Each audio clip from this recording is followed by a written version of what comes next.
Expectations have got to be set before construction begins. We work really hard to try and set out a plan so that our clients know week to week what's going to be happening, what to expect, who's going to be in their house. Some of the projects can be clients are living in place through the remodel. It's really not a fun experience for anybody that does that.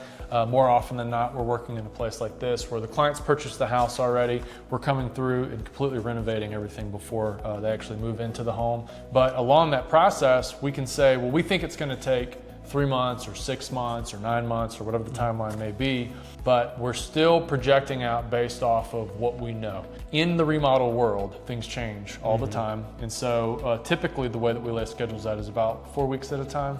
We always talk to our clients with both the budget, unless we have a very, very strong plan coming into a project to where every detail is laid out. We always talk about our schedule and our budget as a living document, because as we're going through these things, things happen. We can have weather delays, we can have something that didn't ship in as quickly as possible. And so we try to get these 4-week snapshots of here's, depending on the size of the project as well, here's the overarching, hey, this week, drywall is going to be happening, this week trim's going to be happening this week, and we'll kind of give an overview.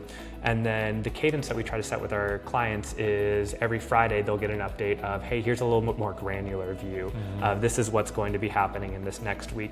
And setting the expectation with our clients that we use a Gantt schedule internally to look at what a full project outline looks like. And we'll slot things in here, and things are constantly kind of moving and adjusting. There might just be a little incremental changes. There might be, hey, we're waiting on a decision, so this whole, this timeline's getting pushed out. Or it could be we're waiting on a material or a rain delay or whatever it may be. It might be that we're waiting for inspection as well, and sometimes it takes inspectors to get out, so that starts pushing out timelines.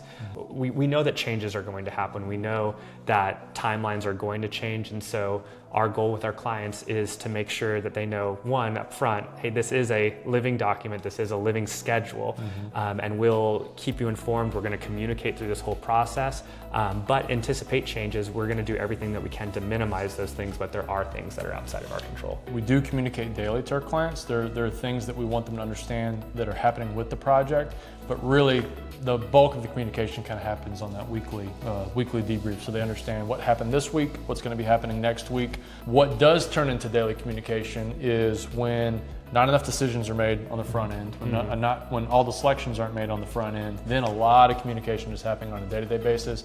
And it really creates a bad experience for the client as well, too, because they're getting pinged all the time, and it creates a poor experience for them.